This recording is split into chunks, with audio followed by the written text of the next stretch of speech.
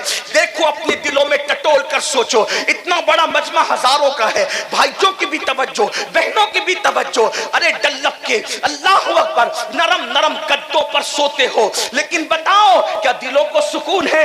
ارے لوگوں کو ٹاٹ پر سکون کی نیند آتی تھی، لوگوں کو گرڑی پر سکون کی نیند آتی تھی، لیکن تمہیں اتنے اتنے ایک ایک ہاتھ دو دو ہاتھ انچ گدوں پہ نیند کیوں نہیں آ رہی ہے؟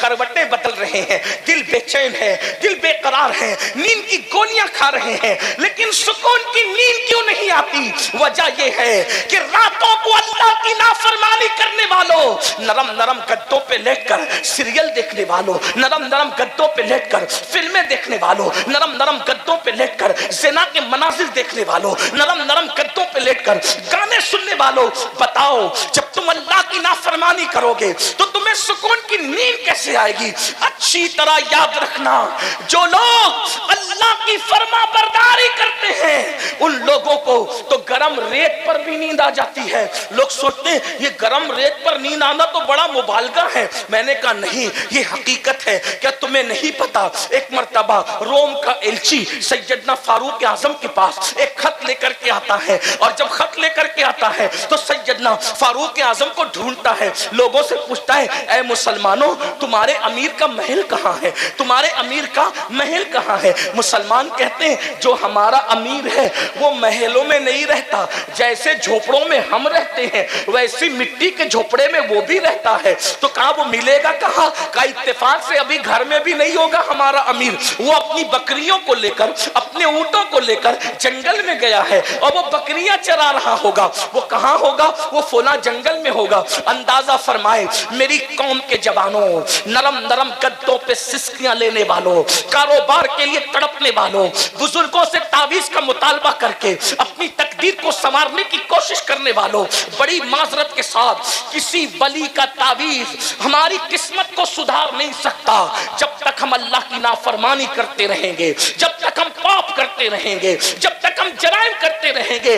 ارے نیکوں کی دعا سے اللہ ان کا حصہ اٹھا لیتا ہے جو نمازوں میں غفلت کرتے ہیں، جو نمازوں میں سستی کرتے ہیں۔ خدا کے لیے بیدار ہو جاؤ، اپنے مسائل کا حل کسی انسان کے دروازے پر نہیں ہے، ہمارے مسائل کا حل کل بھی اللہ کے در پہ تھا، آج بھی اللہ کے در پہ ہے، قیامت تک اللہ کے در پہ رہے گا۔ اس کی چوکھٹ سے وابستہ ہو جاؤ۔ کب تک غداری کرو گے؟ کب تک بے وفائی کرو گے؟ کب تک نافرمانی کرو گے؟ سنو سنو، روم کا ایلچی جب اس کو پتا چلتا ہے کہ مسلمانوں کا امیر 3 بر اعظموں پر بلا شرکت غیر حکومت کرنے والا عمر ابن خطاب جنگل بکریاں لے کر گئے بکریاں چرانے کے لیے، تو وہ جنگل پہنچا، جنگل میں گیا تو ایک منظر دیکھا۔ یہ منظر کیا تھا؟ دیکھ، کھلے آسمان کے نیچے ایک درخت ہے، اور اس درخت کے نیچے مسلمانوں کا امیر 3 بر اعظموں پہ حکومت کرنے والا اپنے ہاتھ کا تکیہ بنا کر ریت پہ سو رہا ہے، ریت پہ سو رہا ہے۔ اس نے دیکھا، اس کو حیرت ہوئی کہ میرے بادشاہ لوگ نرم نرم گدوں پر محلوں میں باڈی گارڈ کے پہروں میں سکون سے سو نہیں پاتے، یہ اکیلے چین سے سو رہا ہے۔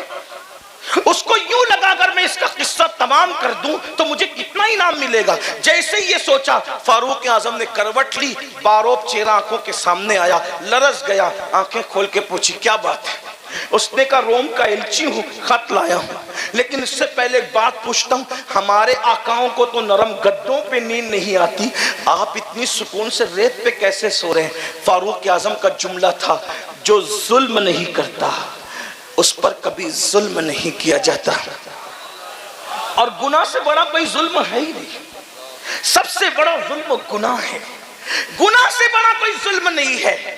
برگین والوں، گرد نواز سے آنے والوں، آج اللہ نے آپ کو ہم کو نعمت دی ہے اور ابھی بھی وہ نعمت دے رہا ہے، اس سے پہلے کہ وہ ناراض ہو جائے اور ناراض ہو کر کے نعمت چھیننے لگ جائے۔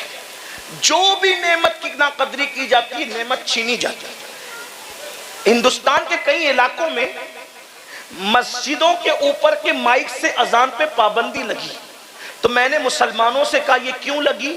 یہ تو اہل سیاست جانے، دوسرا میٹر ہے، لیکن ہم صوفیہ کے غلام اس نظر سے دیکھتے ہیں، جب اذان ہوتی تھی نا تو تم اس کو سنتے نہیں تھے۔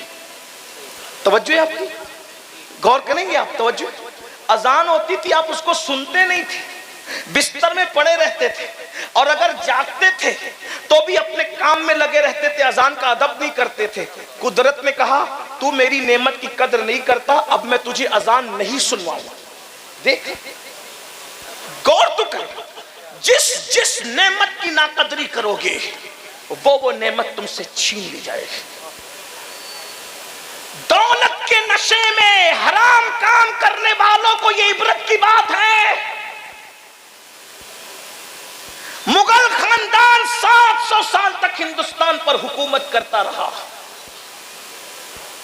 اتنے پاپ اور عیاشیاں کی ان کے بعض لوگوں نے، کچھ اچھے بھی تھے لیکن زیادہ تر پاپی تھے، ان کے ایک شہزادے کا ایک لڑکی کے ساتھ چکر ہو گیا، تو اس لڑکی نے کہا کہ میری جان، میں نے کسی انسان کو مرتے نہیں دیکھا ہے، میری تمنا ہے کہ میں کسی کو مرتے دیکھوں۔ اس نے فوراً ایک بندے پر تیر چلا دیا، کہا کہ لو مرتے ہوئے دیکھ لو۔ اس طرح بے گناہوں کی ان لوگوں کے بعض لوگوں نے جانیں لی۔ پھر کیا ہوا؟ ان مغل خاندان کے بادشاہوں کے ٹھاٹ باٹ کا عالم یہ تھا کہ تاج محل کے اندر جب ناشتہ کیا جاتا تھا تو 200 ڈشیں ناشتے میں لگائی جاتی تھی، مجرے ہوتے تھے، عورتوں کو نچایا جاتا تھا، لڑکیوں کو نچایا جاتا تھا آدھے آدھے لباس پہنا کر کے، اور شراب کا دور چلتا۔ کون لوگ کرتے تھے میں ان کا نام نہیں لوں گا، لیکن اتنا ضرور ہے کہ کچھ اچھے بھی تھے کچھ برے بھی تھے۔ جب قدرت نے ان کی پکڑ کی، ان بطش ربک لشدید، جب قدرت نے ان کی پکڑ، وہ بادشاہ تھے، اپنی چند دکانوں پر اور چند پراپرٹیوں پر غرور اور گھمنڈ کر کے شادیوں کے موقع پہ اللہ کی نافرمانی کرنے والوں، خوشیوں کے موقع پہ اللہ کی نافرمانی کرنے والوں، کان کھول کے سن لو، اس سے پہلے کہ دولت کو زوال آئے، اس سے پہلے کہ عزت کو زوال آئے، اس سے پہلے کہ اللہ اکبر قدرت اپنی نعمتوں کو چھین لے، ذرا غور سے سن، مغلوں کا حال یہ تھا کہ 200 ڈشیں، اچھا کوئی بات، آواز نہیں جاری، مائک ہاتھ میں لیتے ہیں، درود شریف پڑھ لیں، بلند آواز سے پڑھ لیں درود شریف، زیادہ دیر آپ کو نہیں سنانا ہے، تھوڑی سی دیر بلند آواز سے پڑھ لیں درود شریف۔ اللہ رب محمد صلی اللہ علیہ وسلم، نحن عباد محمد صلی اللہ علیہ وسلم، صلاۃ و سلام علیک یا جد الحسن والحسین وعلی آلک و اصحابک یا جد الغوث الثقلین۔ جب ان کو زوال آیا، وہ 200 ڈشوں کے ناشتے کرنے والے بادشاہوں کی نسل کو جب زوال آیا تو حال یہ تھا، ان کا آخری بادشاہ جس کو دنیا بہادر شاہ ظفر کہتی ہے، حالانکہ بہادر شاہ شرابی تھا، میں یہ نہیں کہہ رہا ہوں، وہ عیاش تھا، یہ نہیں کہہ رہا ہوں، لیکن کہہ رہا ہوں باپ داداؤں کے کیے ہوئے جرائم اولاد کو بھگتنے پڑتے ہیں، باپ داداؤں کے کیے ہوئے گناہوں کی سزا اولاد بھگتتی ہے، اور باپ داداؤں کی اچھائیوں کی برکتیں بھی اولاد کو مل کر کے رہتی ہے۔ ذرا توجہ کرنا، آج اپنی اولاد کو خوش دیکھنے والوں، اگر تاش کے پتے کھیلتے رہو گے، جوا کھیلتے رہو گے، شادیوں میں شراب تقسیم کرتے رہو گے، شادیوں میں خود ناچو گے، نچاؤ گے، اور اللہ کی نافرمانی کرو گے، تمہیں بھی تکلیف آئے گی، تمہاری نسلوں کو بھی تکلیف آئے گی۔ اللہ سے ڈرو، خدا کا ڈر اپنے دل میں پیدا کرو۔ ہم مسلمان ہیں، ہم مومن ہیں، رسول اللہ کے امتی ہے، ذرا توجہ تو کرنا، جو باپ دادا کرتے ہیں اس کی گندگی بھی اولاد تک پہنچتی ہے، اور جو باپ دادا اچھے کام کرتے ہیں اس کی برکت بھی ان تک پہنچتی ہے۔ اب ذرا غور فرمائے، ذرا توجہ فرمائے، وہ 200 ڈشوں کا ناشتہ کرنے والوں کی اولادوں کو کون سے دن دیکھنے پڑے؟ آخری بادشاہ بہادر شاہ ظفر، اللہ اکبر، جب جیل میں ان کو ڈالا گیا تو بہادر شاہ ظفر نے کہا مجھے ناشتے کی عادت ہے، ذرا ناشتہ تو کرا دو۔ تو پتہ ہے کیا ہوا؟ 2 بیٹوں کے پھٹے ہوئے سر پانی میں ابال کر ان کے سامنے تشتے میں رکھے گئے، لو بہادر شاہ ناشتہ کر لو۔ اور جب آخری مقدمہ بادشاہ لڑ رہے تھے اپنی زندگی کا کورٹ کے اندر، تو بادشاہ کے سر پر جو ٹوپی تھی وہ میلی ٹوپی تھی، کپڑے پھٹے ہوئے تھے، بادشاہ کے کپڑے پھٹے ہوئے تھے۔ دنیا نے یہ عبرت انگیز تماشا دیکھا، اللہ اکبر، 700 سال تک کی جن کی حکومتوں کا سورج کبھی غروب نہیں ہوا، جن کے کر و فر کا عالم یہ تھا، بہنوں کی بھی توجہ، جن کی عورتوں کو دودھ اور چندن سے نہلایا جاتا تھا، جن کی عورتوں کو شادی میں اور خوشیوں کے موقع پہ بالوں بال موتی پروئے جاتے تھے۔ ہاں ہاں، کچھ عورتیں تو مغلوں کی ایسی تھی، روزانہ ان کے نہانے کے لیے ہر دن نیا حمام بنایا جاتا تھا، نیا حوض بنایا جاتا تھا۔ جب مغلوں کی عورتیں چلتی تھی تو صرف ان کے کپڑوں کو زمین پر وہ نہ لگ جائیں، ان کے دوپٹے اور ان کے دامن کو اٹھانے کے لیے درجنوں کنیزیں پیچھے پیچھے چلا کرتی تھی۔ میری بہنوں یاد رکھو، یہ عیاشیاں کی گئی تھی دولت کی بنیاد پر، یہ عیش کیے گئے تھے، خدا کو بھلا دیا گیا تھا۔ کیا دن دکھایا قدرت نے کہ آخری بادشاہ اس خاندان کا چشم و چراغ، حالانکہ وہ آدمی ٹھیک ٹھاک تھا لیکن لمحوں کے گناہوں نے صدیوں کی سزا پائی کے طور پر جب وہ بادشاہ مقدمہ لڑ رہا تھا، میلی ٹوپی پھٹے کپڑے اس کے بدن پر تھے، اور جانتے کیا تھا؟ اس کے منہ سے کچھ بات نکل رہی تھی، ہاتھ سے کچھ اشارے کر رہا تھا۔ لوگ کہتے ہیں ہاتھ اور منہ ایک دوسرے کا ساتھ نہیں دے پا رہے تھے، کیونکہ بادشاہ کو اتنی بھوک لگی تھی کہ وہ جو منہ سے کہہ رہے تھے وہ اشارہ کر نہیں پا رہے تھے۔ یہ حال دنیا نے دیکھا۔ اللہ کے بندو، کیا تم بھی یہی چاہتے ہو کہ اللہ تمہارے مال کو بھی اسی طرح زوال پذیر کر دے؟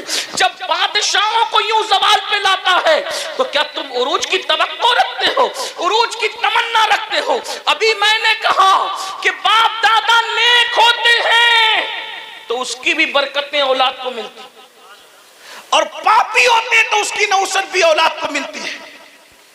کیا آپ نے قرآن نہیں پڑھا؟ جب حضرت موسیٰ اور حضرت خضر ایک بستی میں گئے تو گرتی ہوئی دیوار کو انہوں نے تعمیر کیا، توجہ ہے، گرتی ہوئی دیوار کو تعمیر کیا۔ تو حضرت موسیٰ علیہ السلام کو حضرت خضر نے یہی کہا، کیا کہ ان کا باپ نیک تھا؟ مفسرین کہتے ہیں، بعض لوگ کہتے ہیں 10واں دادا نیک تھا، بعض لوگ کہتے ہیں 14واں دادا نیک تھا، بعض لوگ کہتے ہیں 22واں دادا نیک تھا۔ مجھے بتاؤ، 22واں دادا نیکی کرے، 10واں دادا نیکی کرے، 14واں دادا نیکی کرے تو نیچے نیچے اولاد تک اس کو برکتیں نصیب ہوتی ہے۔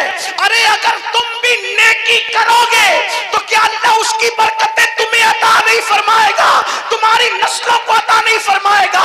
کیا نہیں دیکھتے کسی خاندان میں اتنے ولی کبھی پیدا نہیں ہوئے جتنا مولا علی کی خاندان میں ولی پیدا ہوئے؟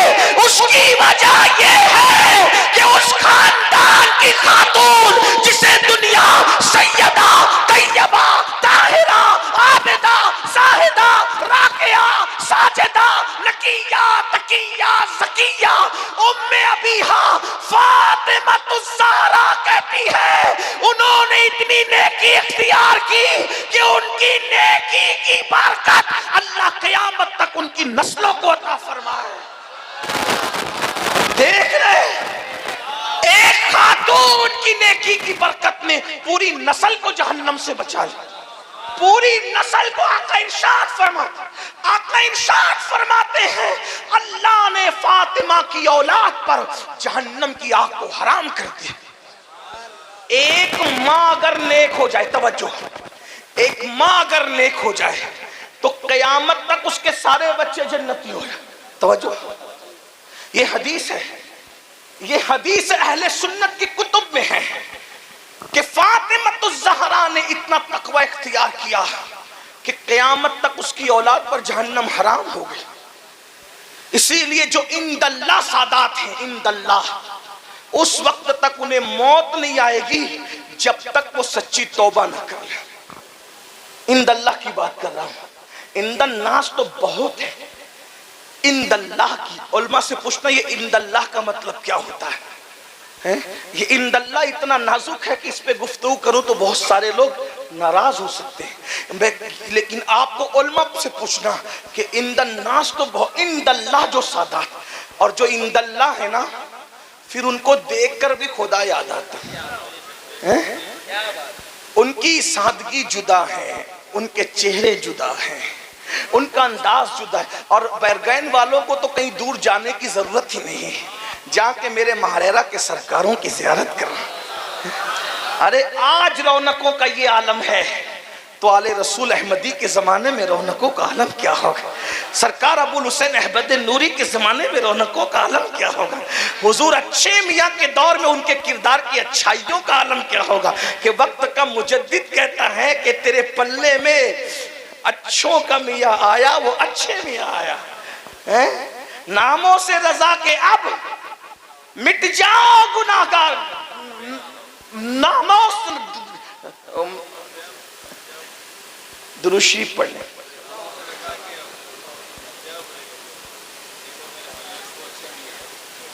کیا؟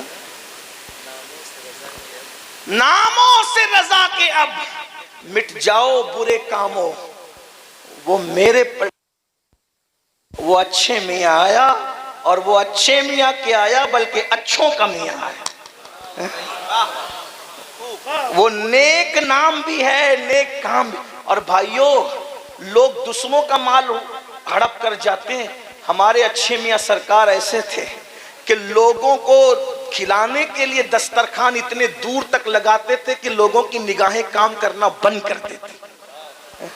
یہ ہے سرکار اچھے میاں کی۔ تو میں اپنی بات کو سمیٹتے ہوئے عرض کروں، اگر اچھے کام کرو گے، سیدہ فاطمہ جیسا تو کوئی اچھا ہو بھی نہیں سکتا۔ کیوں نہیں ہو سکتا؟ اس لیے کہ اس اچھی کے لیے کوئی تربیت کرنے والا ایسا اچھا چاہیے کہ جس کے بارے میں دنیا متفقہ طور پہ کہے کہ سارے اچھوں میں اچھا سمجھیے جسے۔ ارے جب مہریرا کا اچھا ایسا ہے تو سارے اچھوں کا اچھا مدینے والا اچھا کیسا ہوگا؟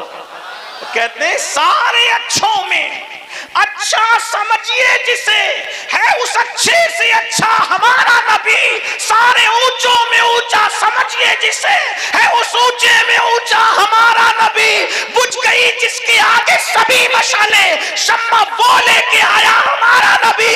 ارے لوگ حسن کی قسم کھاتے ہیں مگر برگین والوں میرا نبی ایسا ہے کہ حسن کھاتا ہے جس کے نمک کی قسم، حسن کھاتا ہے جس کے نمک کی قسم، وہ ملی ہے دلارا ہمارا نبی۔ کون دیتا ہے؟ دینے کو منہ چاہیے، دینے والا ہے سچا ہمارا نبی۔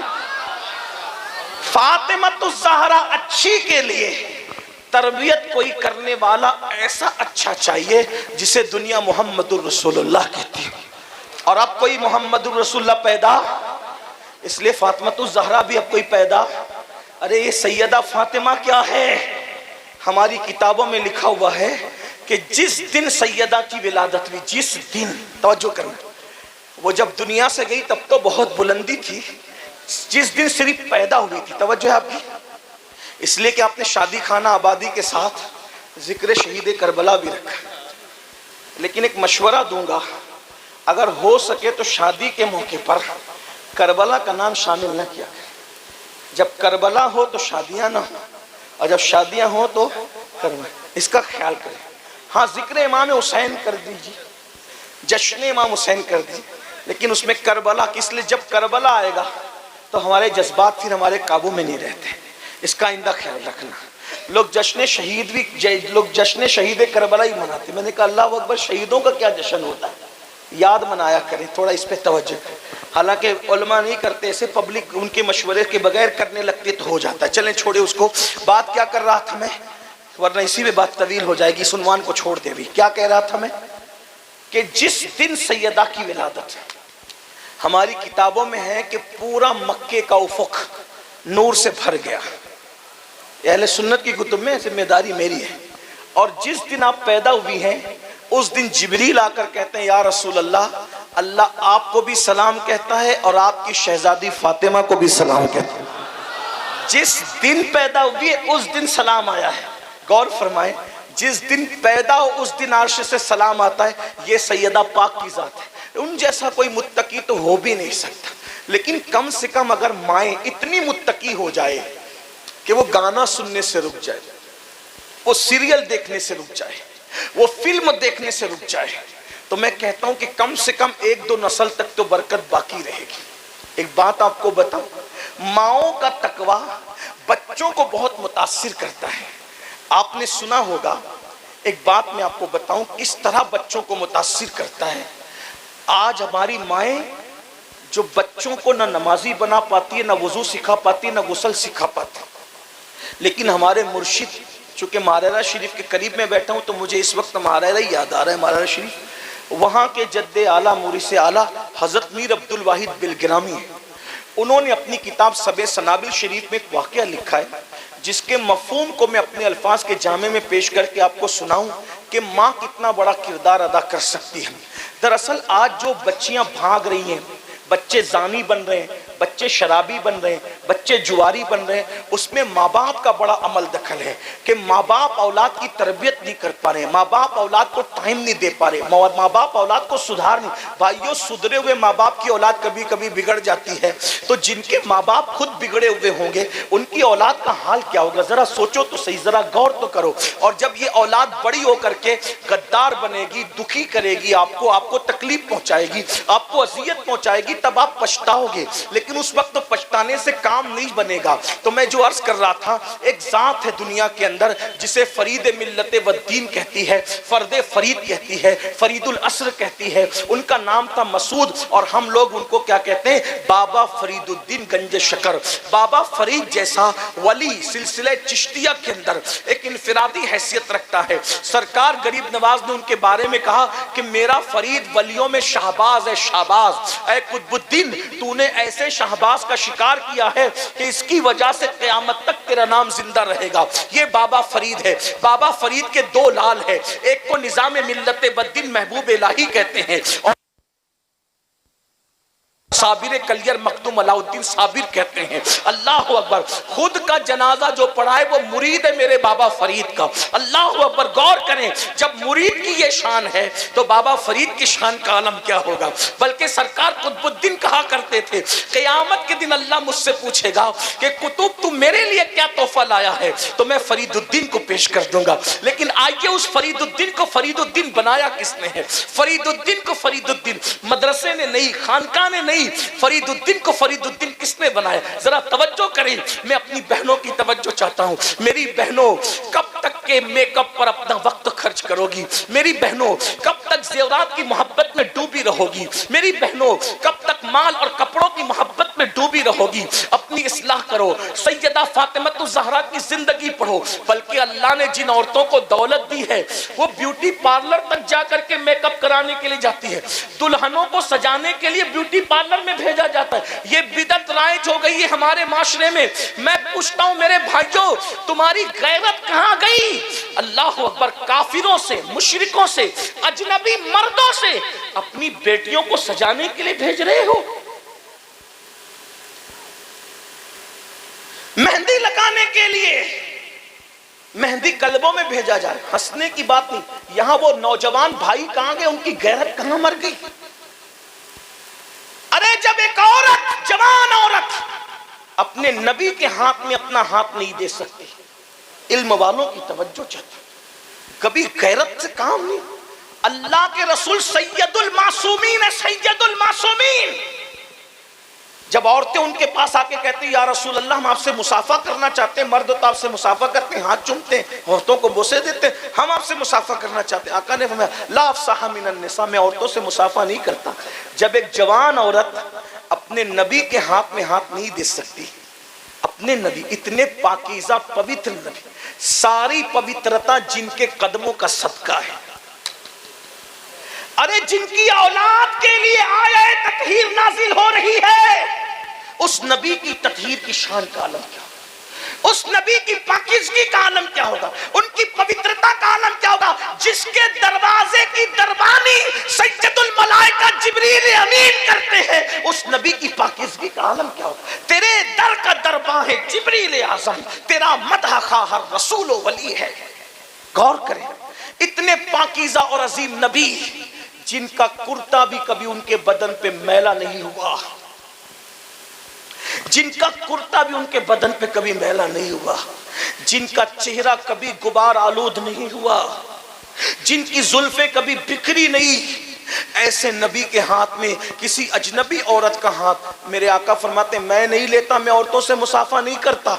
جب نبی کے ہاتھ میں ایک جوان عورت ہاتھ نہیں دے سکتی، حضور نے منع کہ میں مصافحہ، تو کافروں کے ہاتھوں سے چوڑیاں پہنانا، اجنبی مردوں کے ہاتھوں سے مہندی لگوانا، بیوٹی پارلروں تک بیٹیوں کو اور بہوؤں کو سجانے کے لیے بھیجنا، کچھ تو غیرت کرو۔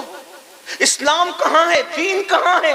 پھر کہتے ہو گھر اجڑ رہے ہیں، گھر تباہ ہو رہے ہیں، گھر برباد ہو رہے ہیں۔ میرے بھائی، مچھلی جب اللہ کا ذکر کرنا چھوڑ دیتی ہے تو وہ جال میں پھنسا دی جاتی ہے، جانور جب اللہ کا ذکر کرنا چھوڑ دیتا ہے تو وہ چھری کے نیچے آتا ہے، درخت جب اللہ کا ذکر کرنا چھوڑ دیتا ہے تب اس پر آرا چلتا ہے۔ بتاؤ، جب یہ مخلوق جسے عبادت کے لیے پیدا نہیں کیا، جب یہ اللہ کی عبادت سے رک جائے تو ان پر مصیبت آتی ہے۔ جب ہم گناہ کریں گے تو ہم پہ مصیبتیں نہیں آئے گی، ہم پہ تکلیف نہیں آئے گی۔ کبھی غور کیا، کبھی سوچا؟ بولو، اپنی عورتوں کو مسجد میں بھیجتے ہو نماز کے لیے؟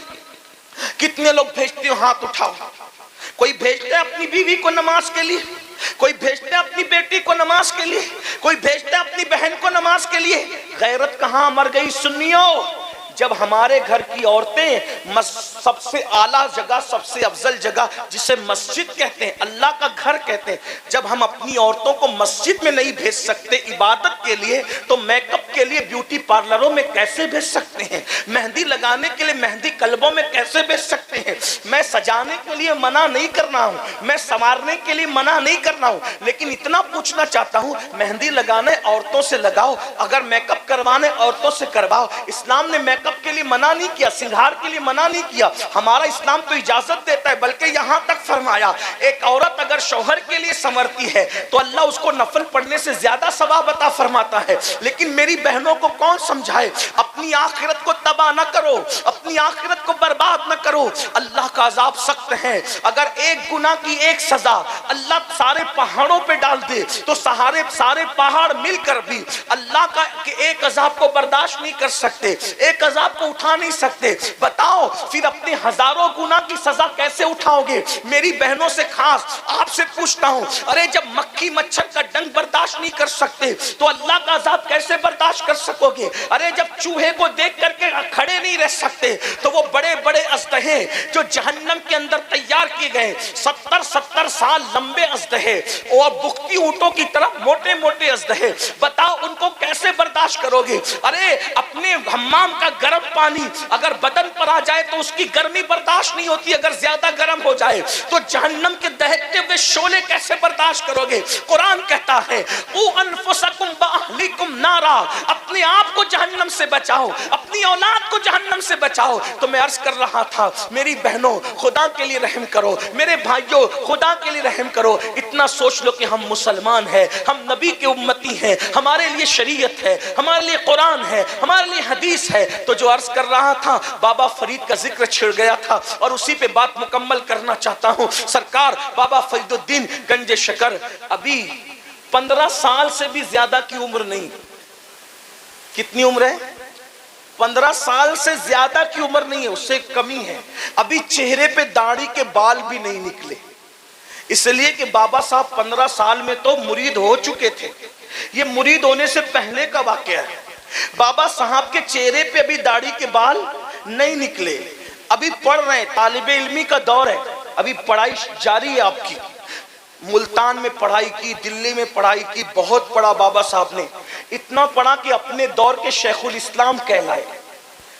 بابا صاحب کو اپنے زمانے کا شیخ الاسلام، اور اپنے زمانے کا شیخ الاسلام تو لوگ کہتے ہیں ہم تو ان کے غلام ہیں، ہم تو ان کو ان کے بعد کے ہر دور کا شیخ الاسلام مانتے ہیں۔ بابا صاحب نے اتنا پڑھا، 15 سال کی عمر میں بابا قطب الدین بختیار کاکی کے مرید ہو گئے تھے، لیکن یہ اس سے پہلے کی بات ہے، مطلب 15 سال سے پہلے کی بات۔ چہرے پہ داڑھی کے بال بھی نہیں نکلے۔ پیری مریدی کا ذکر سنا، مرید ہونے کے لیے چلتے چلتے چلتے چلتے بغداد شریف پہنچ گئے، پیر ڈھونڈنے کے لیے بغداد شریف پہنچے۔ بغداد شریف پہنچے تو وہاں پر ڈنکے بج رہے تھے، کس کے؟ شیخ الشیوخ خاتم الاولیاء فی العراق سیدنا شیخ شہاب الدین عمر سہروردی کی ولایت کے ڈنکے بج رہے تھے. وہ شہاب الدین عمر سہروردی جس کے بارے میں حضور غوث پاک نے فرمایا شہاب الدین تیرے بعد تجھ جیسا ولی قیامت تک ابھی عراق میں پیدا نہیں ہو سکتا. غوث پاک جس کی ولایت کے بارے میں یہ کہیں کہ تجھ جیسا ولی اب قیامت تک عراق میں پیدا نہیں ہو سکتا. شیخ شہاب الدین عمر سہروردی کے بارے میں ان کی ولایت کے ڈنکے بج رہے تھے. سرکار بابا فرید الدین گنج شکر مرید ہونے کے لیے ان کی خانقاہ میں پہنچے تو دسترخوان لگا ہوا تھا. دسترخوان پہ لوگ بیٹھ چکے تھے. جیسے یہ سلام کر کے اندر داخل ہوئے لوگوں نے پوچھا نام کیا؟ کہا میرا نام مسعود ہے. میرا نام کیا ہے؟ فرید ان کا اصل نام نہیں، ان کا نام کیا ہے؟ مسعود. میرا نام مسعود ہے. کیوں آئے ہو؟ ہم مرید ہونے آیا ہوں شیخ سے. اچھا. سرکار شہاب الدین عمر سہروردی نے فرمایا بیٹے مرید وغیرہ کی باتیں بعد میں ہوگی، پہلے کھانا کھا لو. تھکار کیا ہو؟ کھانا کھا. دسترخوان لگا تھا. ایک کنیز آئی اور وہ سب کے ہاتھ دھلا رہی تھی. سب لوگ ہاتھ دھلتے رہے. جب بابا صاحب کی باری آئی میرے بابا کی، سرکار فرید ملت والدین کی، لوٹے پہ لوٹا لوٹے پہ لوٹا لوٹے پہ لوٹا پانی وہ ڈالتی جا رہی ہے، ہاتھ دھلتے جا رہے، پانی ڈالتی جا رہے، ہاتھ دھلتے جا رہے. جو لوگ کچھ ظاہر بین لوگ تھے ایک دوسرے کو کونیاں مارنے لگے. دیکھو دیکھو دیکھو اوقات یہ ہے کیا ہاتھ دھونے کا سلیقہ نہیں. اور کس کا ہاتھ میں لینے آئے؟ کس کے ہاتھ میں ہاتھ دینے آئے؟ شیخ شہاب الدین کے ہاتھ. ان سے مرید ہونے آئے.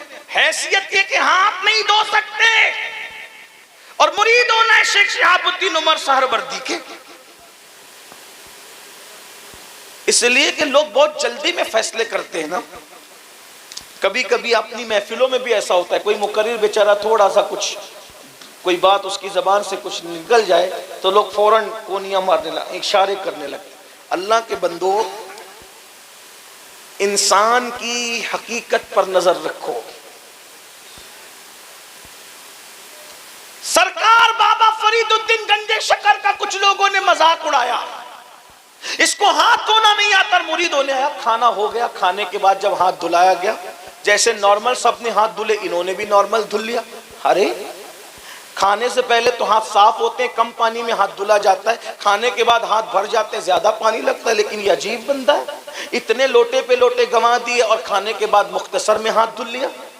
لیکن کچھ سمجھ پائے کچھ نہیں سمجھ پائے. لیکن جو سب سمجھ گیا وہ روشن ضمیر سرکار شیخ شہاب الدین عمر سہروردی تھے. آپ نے فوراً پردہ اٹھانے کی کوشش کی. کہا شہزادے ایک بات بتاؤ، مرید ہونے آئے ہو، آپ کو ہاتھ دھونا نہیں آتا؟ آپ نے اتنا پانی ضائع کر دیا. کیا تمہیں مسئلہ معلوم نہیں ہے کہ اتنا پانی ضائع کرنا حرام ہے، جائز نہیں ہے؟ تو بابا فرید نے کیا کہا بتائیں؟ سرکار اگر گستاخی معاف ہو تو جواب دوں. کہا بالکل دو. کہا جب میں ہاتھ دھل رہا تھا تو آپ کی کنیز کے چہرے پر نظر پڑ گئی اور اس کی پیشانی پہ لکھا تھا کہ یہ جہنمی ہے. تو میں ہاتھ نہیں دھو رہا تھا، اس کی تقدیر دھل رہا تھا. اور جب تک تقدیر نہیں دھلی میں پانی بہاتا رہا. میں سوچا کہ اتنے بڑے ولی کی خانقاہ میں خدمت کرنے والی کنیز بھی جہنم میں جائے گی، تو میں ہاتھ نہیں تقدیر دھل رہا تھا سرکار. تب لوگوں کو پتا چلا کہ جسے ہم بچہ سمجھ رہے کہ اس کو ہاتھ دھلنا نہیں آتا، یہ لوہے محفوظ پر لکھی ہوئی تقدیر بھی دھلنے کی طاقت رکھتا ہے. تب بابا شہاب الدین نے فرمایا بابا مسعود تمہارا حصہ میرے پاس نہیں ہے، تم جیسے بندے کو تو میرے بھائی قطب الاقطاب قطب الدین بختیار کاکی کا مرید ہونا چاہیے. جاؤ اس کے پاس تمہارا حصہ ہے. اتنا سننا تھا. لوگ حیران ہو گئے، پریشان ہو گئے. اور پھر بابا فرید سے پوچھا ارے تم ابھی مرید بھی نہیں ہوئے، یہ مقام تم کو کیسے ملا؟ تو بابا صاحب فرماتے ہیں یہ میری ماں کی تربیت کی برکت ہے کہ اللہ نے مجھے اس مقام پر پہنچا دیا. بھائیو یہ ماں باپ یہ ہیں. اور آج کل کے ماں باپ نہ کلمہ سکھا سکتے ہیں، نہ کھانا سکھا سکتے ہیں، نہ وضو سکھا سکتے ہیں، نہ نماز سکھا سکتے ہیں. بس جاتے جاتے اتنا ہی کہہ جاؤں اللہ پاک کو گناہ پسند نہیں ہے. جب کوئی اللہ کی نافرمانی کرتا ہے تو اللہ اس سے نعمت چھین لیتا ہے. اگر اچھی آواز والا نافرمانی کرے گا آواز چھن جائے گی. اچھی صحت والا نافرمانی کرے گا صحت چھن جائے گی۔ آپ کہیں گے کیا کچھ ایسے بھی ہیں کہ بڈھے ہو کر بھی وہ طاقتور رہتے ہیں؟ میں نے کہا بالکل۔ ایک بزرگ تھے حضرت جنید بغدادی کے دور میں، اور ایک بڈھا تھا جنید دونوں کا واقعہ سن لے آخری میں۔ ایک بڈھا بغداد کے بازار میں بھیک مانگ رہا تھا، کوئی اس کو بھیک بھی نہیں دے رہا تھا۔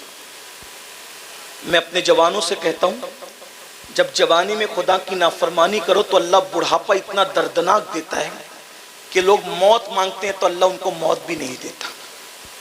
اس لیے جوانی میں پاپ مت کرو، اگر کر چکے ہو تو توبہ کر لو۔ ہم سب سے چھپ سکتے ہیں، رب سے نہیں چھپ سکتے۔ بہنوں سے بھی کہتا ہوں خوبصورتی پہ اتراؤ مت، جو اللہ دینا جانتا ہے چھیننا بھی جانتا ہے۔ جب عورتیں پاپ کرتی ہیں جوانی میں تو اتنا دردناک بڑھاپا آتا ہے، بھیک بھی مانگے تو بھیک نہیں۔ اللہ سے ڈرو، توبہ کرو، کوئی دیکھے نہ دیکھے اللہ دیکھ رہا ہے۔ ان اللہ کان علیکم رقیبا، اللہ تم پہ کڑی نگرانی کر رہا ہے۔ ایک بڈھا بھیک مانگ رہا ہے بغداد کے بازار میں، کوئی اس کو بھیک نہیں دیتا۔ سرکار جنید بغدادی کے مریدوں نے کہا سرکار بغداد اتنا بے وفا ہو گیا، بغداد اتنا بے مروت ہو گیا آپ کی موجودگی کے باوجود کہ ایک بڈھا بھیک مانگ رہا ہے، کوئی اس کو بھیک بھی نہیں دیتا۔ سرکار سید الطائفہ جنید بغدادی نے فرمایا بیٹو اس بڈھے نے جوانی میں بہت پاپ کی ہوں گے، اسی لیے آج اس کو کوئی بھیک دینے والا ہے۔ جب تحقیق کی گئی تو پتا چلا کہ ہاں جوانی میں بڑا پاپی تھا اور بڑھاپا اتنا دردناک ہے کہ گھر سے نکال دیا گیا، کوئی ٹھکانہ ہی نہیں اس کا۔ حالانکہ سب بڈھے ایسے نہیں ہوتے اور سب مصیبت زدہ بھی ایسے نہیں ہوتے، لیکن ایک بات ہے حکم اکثریت کا بیان کیا جاتا ہے، ٹھیک؟ چند ایک لوگ اگر نیک ہو کر کے بھی مصیبت آئے اللہ ان کو آزمانا چاہے تو ایک الگ میٹر ہے، یہ ایک الگ بات ہے۔ جیسے ہر بیمار پاپ کی وجہ سے بیمار نہیں ہوتا۔ ایوب علیہ السلام تو معصوم تھے لیکن کتنے بیمار پڑے، تو وہ درجات کی بلندی کے لیے تھا، ٹھیک؟ حضرت نوح علیہ السلام کا بیٹا بگڑ گیا تو معاذ اللہ کسی گناہ کی وجہ سے نہیں بگڑا، اللہ کی طرف سے آزمائش تھی۔ تو سب کو ایک لکڑی سے مت ہانکیے گا، لیکن حکم اکثر کا بیان ہوتا ہے، اتنا یاد رکھنا، ٹھیک؟ تو جنید بغدادی سرکار نے فرمایا جوانی میں اس نے پاپ کیے ہوں گے، اس لیے اس کو بڑھاپا اتنا دردناک آیا کہ کوئی بھیک نہیں دیتا۔ تحقیق کی گئی تو ویسے ہی نکلا۔ اور اسی دور میں ایک بزرگ تھے 100 سال کی عمر میں بھی جوان تھے، یعنی عمر 100 سال کی ہو گئی لیکن بالکل طاقت پر فٹ تھے، چہرے پر بھی جوانی تھی۔ لوگوں نے پوچھا بابا 100 سال کی عمر میں بھی آپ کی جوانی نہیں گئی، وجہ کیا ہے؟ تو انہوں نے جواب دیا میں نے جوانی میں اپنے آپ کو گناہ سے بچایا تو اللہ نے مجھے بڑھاپے کی تکلیف سے بچا لیا۔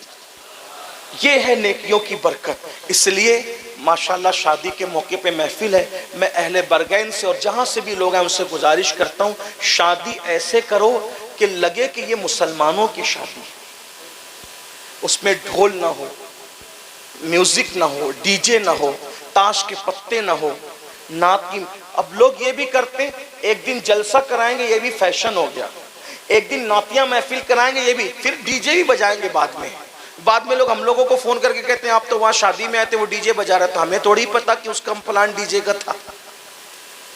لوگ ایسا کرتے ہیں، لیکن میری گزارش یہ ہے کہ آپ جب اللہ رسول کا ذکر کرتے ہو ڈی جے مت بجاؤ، ناچ گانا مت کرو، پرسنل لائف کے اندر دین لاؤ۔ دیکھو دین کی بہت برکت ہے، اللہ پاک سے دعا ہے اللہ آپ کو بھی دین پہ قائم رکھے، ہمیں بھی دین پہ قائم رکھے، شریعت پہ قائم رکھے، ورنہ یاد رکھنا ان بطش ربک لشدید، تیرے رب کی پکڑ بڑی سخت ہے۔ جب اللہ پکڑ کرتا ہے پھر دنیا کی کوئی طاقت نہیں بچا سکتی۔ اللہ پاک سب سے پہلے مجھے آپ سب کو عمل کی توفیق بخشے۔ دوران گفتگو اگر کوئی غلطی ہو تو اللہ تعالیٰ معاف فرمائے۔ استغفر اللہ ربی من کل ذنب واتوب الیہ۔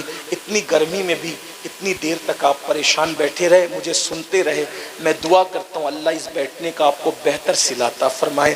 آپ کی محبتوں کا بیرگن والو اللہ آپ سب کو بہتر اس کا بدلہ عطا فرمائے کہ آپ نے اتنا ٹائم دیا اتنی گرمی میں بھی، حالانکہ اتنی گرمی میں کوئی بیٹھتا اٹھتا نہیں ہے، لیکن یہ آپ کی محبتیں ہمارے ساتھ ہیں۔ اللہ اس محبتوں کا صلہ آپ کی نسلوں کو عطا فرمائے، دونوں جہان میں عطا فرمائے۔ السلام علیکم ورحمۃ اللہ۔ ابھی آپ کو بیٹھے رہنا ہے، اتنی دیر بیٹھے 2 منٹ اور بیٹھ جاؤ، کیونکہ جہاں یہاں یہ ذکر امام حسین کی محفل ہے، شادی کی محفل ہے، وہیں اس میں ایک چیز اور ایڈ کر دی گئی ہے کہ یہ جو مدرسہ یہ جو مدرسہ سامنے نظر آ رہا ہے، اس مدرسے کے بچوں کی دستار بندی بھی ہے، حفظ قرآن کی دستار ہے۔ بس اس پر آپ کو 2 منٹ بیٹھنا ہے، دستار ہوگی۔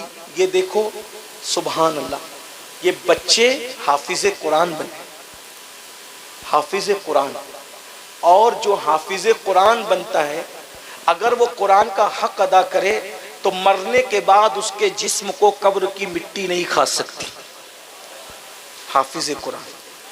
بلکہ آپ سے یہ بھی کہتا ہوں، 5 بچوں نے، یہ مولانا صاحب بتا رہے ہیں ان کے قول کے مطابق کہ 5 بچوں نے ایک بیٹھک میں، یعنی 5 بچے ایسے ہی آئے یہاں جو ایک بیٹھک میں انہوں نے قرآن شریف پورا سنایا۔ ایک بیٹھک سے مراد یہ کہ بیچ میں نماز کا وقت آیا ہوگا تو نماز پڑھ لی ہوگی، کھانے کا وقت آیا ہوگا تو کچھ کھا بھی لیا ہوگا۔ ماشاءاللہ یہ مولانا حضرات بتا رہے ہیں ان کے قول کے مطابق کہ ایک بچے نے 4.5 مہینے میں قرآن حفظ کیا، ماشاءاللہ۔ یہ حضرات کی اطلاع کے مطابق میں آپ کو اطلاع دے رہا ہوں، ماشاءاللہ بڑی بات ہے، بہت بڑی بات ہے۔ اللہ تبارک و تعالیٰ، چاہے وہ آپ کی بستی میں ایسا کام ہو رہا ہے، ہمیں تو مدارس کا خیال بھی کرنا چاہیے۔ بلکہ میں تو سنیوں کو یہ کہتا ہوں، بھائیوں جو ڈی جے پہ خرچہ کرتے ہو، جو وہ فضول کاموں پہ خرچہ کرتے ہو، وہ دینی تعلیم پہ خرچہ کرو، آپ کو اس کی برکت ملے گی۔ میں تقریر ختم کر چکا، لیکن ایک بات میں آپ کو بتاؤں، ایک بات، ماشاءاللہ قاری صاحب کی محنت اللہ جزائے خیر دے۔ ایک بات سنیں، آپ نے سرکار مخدوم اشرف جہانگیر سمنانی کا نام سنا ہوگا، جہانگیر سمنانی سرکار کا نام سنا ہے؟ مخدوم اشرف سرکار کا، بہت بڑے بزرگ ہیں، غوث العالم محبوب یزدانی۔ وہ فرماتے ہیں ایک کافر تھا، ایک کافر، اس کا نام تراب تھا۔ وہ رستے سے جا رہا تھا، اس نے دیکھا کہ ایک بچہ مسلمان کا علم دین کے لیے کچھ لکھ رہا ہے، تو بچے کا قلم گر گیا، تو وہ کافر نے قلم اٹھا کر اس بچے کے ہاتھ میں دیا، خرید کے نہیں دیا، بچے کا ہی قلم اٹھا کر کے دے دیا۔ تو اللہ نے اس کافر کو مرنے سے پہلے ایمان دیا اور مرنے کے بعد جنت عطا فرمائی۔ آپ مجھے بتائیں کہ اگر طالب علم کا گرا ہوا قلم کوئی اٹھا کے دے دے تو اللہ اس کو ایمان دے زندگی میں اور موت کے بعد جنت دے، اس کا گرا ہوا اٹھا کے دے دے تو اللہ یہ صلہ دے، اگر کوئی خرید کے دے گا تو اللہ اس کو کیا صلہ عطا کرے؟ اگر کوئی اپنے باپ داداؤں کے نام سے اصالِ ثواب کے طور پہ دے گا۔ اس لیے تعلیم پہ محنت کرو اور بہت محنت کرو، تعلیم کو آگے بڑھاؤ، تعلیم حاصل کرنے والوں کو آگے بڑھاؤ۔ دستار بندی ہو رہی ہے، ہمارے بھائی سید محمد قادری صاحب یہاں موجود ہے، جے پور سے آئے، اور بھی جتنے علماء کرام ہیں، ائمہ کرام ہیں، وہ آگے آئیں اور آ کر کے وہ بچوں کی دستار بندی کرتے ہیں۔